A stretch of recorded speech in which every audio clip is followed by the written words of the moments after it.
पायल जानती थी कि उसके पिता ने सिर्फ उसी की खातिर दूसरी शादी नहीं की, लेकिन इतने बरसों बाद उम्र के इस पड़ाव पर पहुंचकर मालती जी के साथ उनकी नजदीकियां बढ़ती देख उसके मन में अपने पापा के लिए नफरत क्यों पनपने लगी।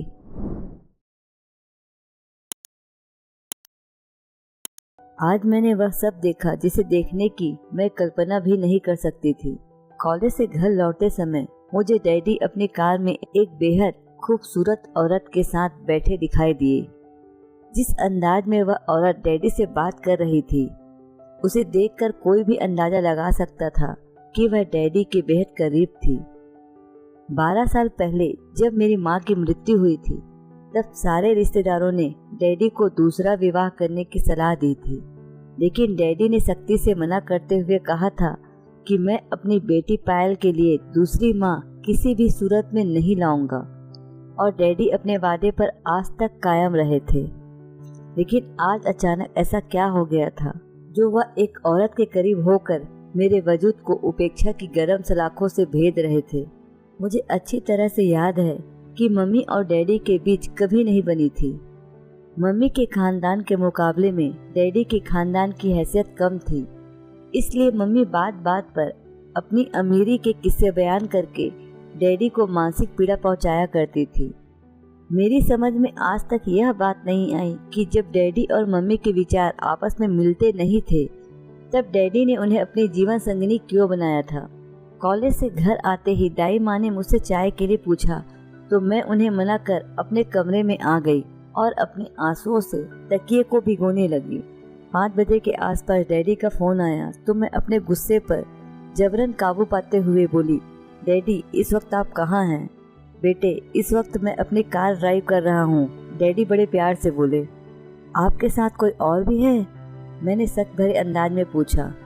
अरे तुम्हें कैसे पता चला कि इस समय मेरे साथ कोई और भी है? क्या तुम्हें मेरे फोन पर किसी की खुशबू आ गई? डैडी ने हंसते हुए कहा, हाँ मैं आपकी इकलौती बेटी हूँ, इसलिए आपके बारे में मुझे सब पता चल जाता है। बताइए कौन है आपके साथ? देखा तुमने मालती, मेरी बेटी मेरे बारे में हर खबर रखती है। मुझे समझते देर नहीं लगी कि डैडी के साथ कार में बैठी औरत का नाम मालती है। जनाब यहाँ आप गलत फरमा रहे हैं। डैडी के मोबाइल से मुझे एक औरत की खनकती आवाज़ सुनाई दी। अब वह आपकी नहीं मेरी भी बेटी है। उस औरत की बात तीर की तरह मेरे सीने में लगा। एकाएक मेरे दिमाग की नसें तनने लगी और मेरा जी चाहा कि मैं सारी दुनिया को आग लगा दूं। पायल बेटे तुम लाइन पर तो हो ना? मुझे डैडी का बेफिक्री से भरा स्वर सुनाई दिया। हाँ मैं बेजान स्वर में बोली, डैडी ये सब क्या हो रहा है? आपके साथ कौन है? बेटे मैं तुम्हें घर आकर सब बताता हूँ। इसी के साथ डैडी ने फोन काट दिया और मैं सोचती रह गई कि यह मालती जी कौन है। यह डैडी के जीवन में कब और कैसे आ गई। डैडी और मालती जी के बारे में सोचते सोचते कब मेरी आंख लग गई मुझे पता ही नहीं चला। 7 बजे शाम को दाई माँ ने मुझे आकर उठाया और चिंतित स्वर में बोली, बेटी पायल क्या बात है, आज तुमने चाय नहीं पी? तुम्हारी तबीयत तो ठीक है ना? माँ मेरी तबीयत ठीक है। डैडी आ गए? मैंने पूछा। हाँ और वह तुम्हें बुला रहे हैं। उन्होंने कहा है कि तुम अच्छी तरह से तैयार होकर आना।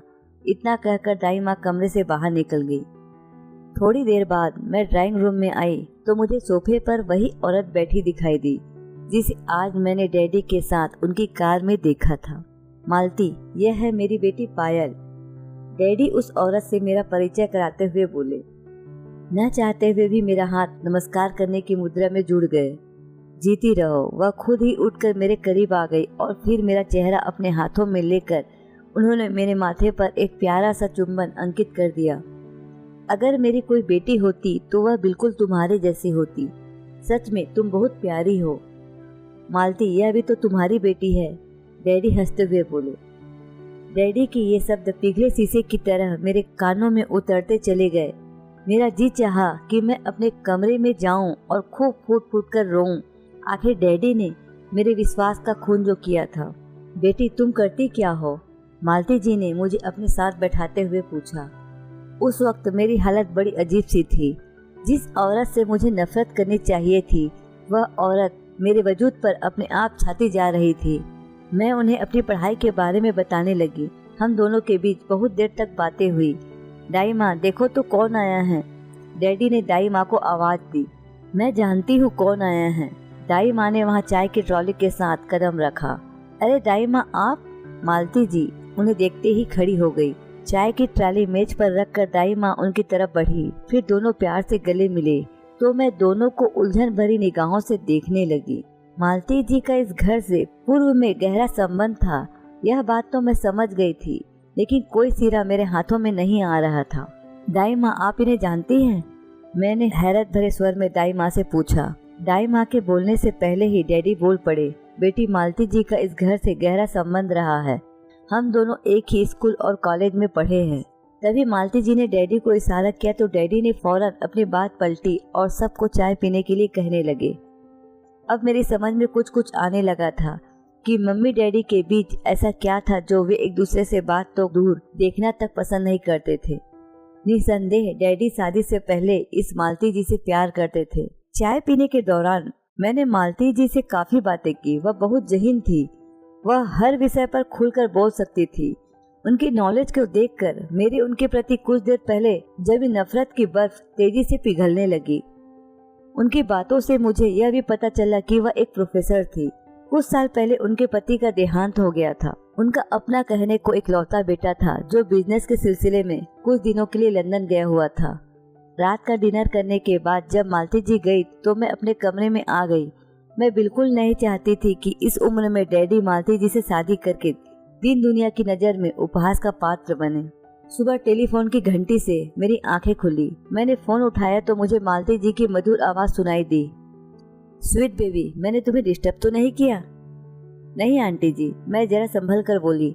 आज मेरे कॉलेज की छुट्टी थी, इसलिए मैं देर तक सोने का मजा लेना चाह रही थी। इसका मतलब मैंने तुम्हारी नींद में खलल डाला। सॉरी बेटा। नहीं आंटी जी, ऐसी कोई बात नहीं है। कहीं कैसे याद किया? आज तुम्हारी छुट्टी है, तुम मेरे घर आ जाओ, हम खूब बातें करेंगे। सच कहूँ तो बेटे, कल तुमसे बातें करके बहुत अच्छा लगा था, लेकिन आंटी डैडी जी की इजाज़त के बिना। मैंने अपना वाक्य जानबूझकर अधूरा छोड़ दिया। तुम्हारे डैडी से मैं बात कर लूँगी, वह बड़े हक से बोली। वह मना नहीं करेंगे। उस पल जहन में एक सवाल परेशान कर रहा था कि जिससे मुझे बेहद नफरत होनी चाहिए, मैं धीरे धीरे उसके करीब क्यों होती जा रही हूँ। 1 घंटे बाद मैं मालती जी के सामने थी। उन्होंने पहले तो मुझे गले लगाया, फिर बड़े प्यार से सोफे पर बैठाया। इसके बाद वह मेरे लिए नाश्ता बनाकर ले आई। नाश्ते के दौरान मैंने उनसे पूछा, आंटी मेरी समझ में नहीं आ रहा है कि आपसे मिले हुए मुझे सिर्फ 1 दिन हुआ है। सच कहूँ तो कल से सिर्फ आपके बारे में ही सोचे जा रही हूँ। अगर आप मुझे पहले मिल जाती तो कितना अच्छा होता। यह कहकर मैं उनके घर को देखने लगी। उनका सलीका और हुनर ड्राइंग रूम से बेडरूम तक हर जगह दिखाई दे रहा था। हर चीज करीने से रखी हुई थी। उनका घर इतना साफ सुथरा और खूबसूरत था कि वह मुझे मोहब्बतों का आईना जान पड़ा। उनके सलीके और हुनर को देखकर मेरे मन में एक हुक सी उठ रही थी। मैं सोच रही थी कि काश उनके जैसी मेरी माँ होती। तभी मेरी आंखों के सामने मेरी मम्मी का चेहरा घूम गया। मेरी मम्मी एक मगरूर औरत थी।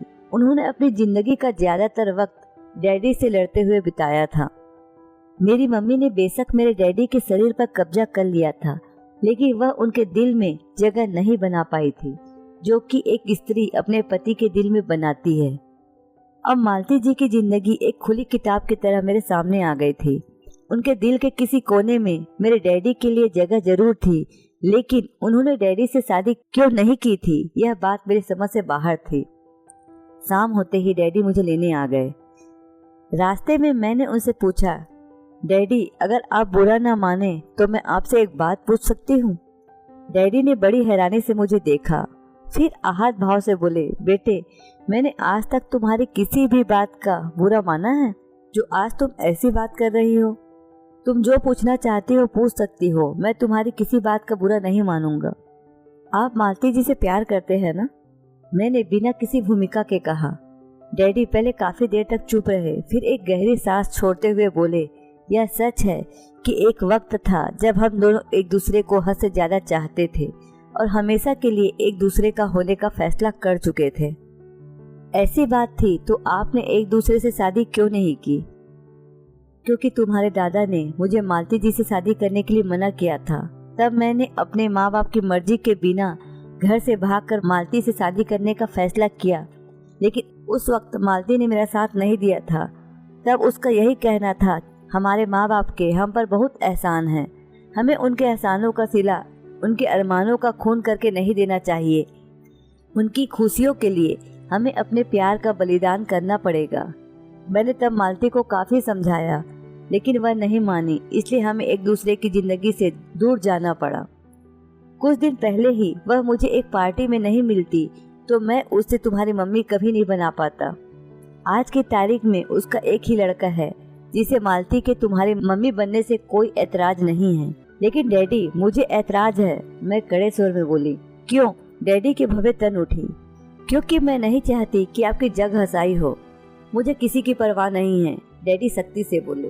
तुम्हें मेरा कहा मानना ही होगा। तुम अपने को दिमागी तौर पर तैयार कर लो, कुछ ही दिनों में वह तुम्हारी मम्मी बनने जा रही है। उस वक्त मुझे अपने डैडी का एक इंसान न लग कर एक हैवान लग रहे थे, जो दूसरों की इच्छाओं को अपने नुकीले नाखूनों से नोच नोच कर तार तार कर देता है।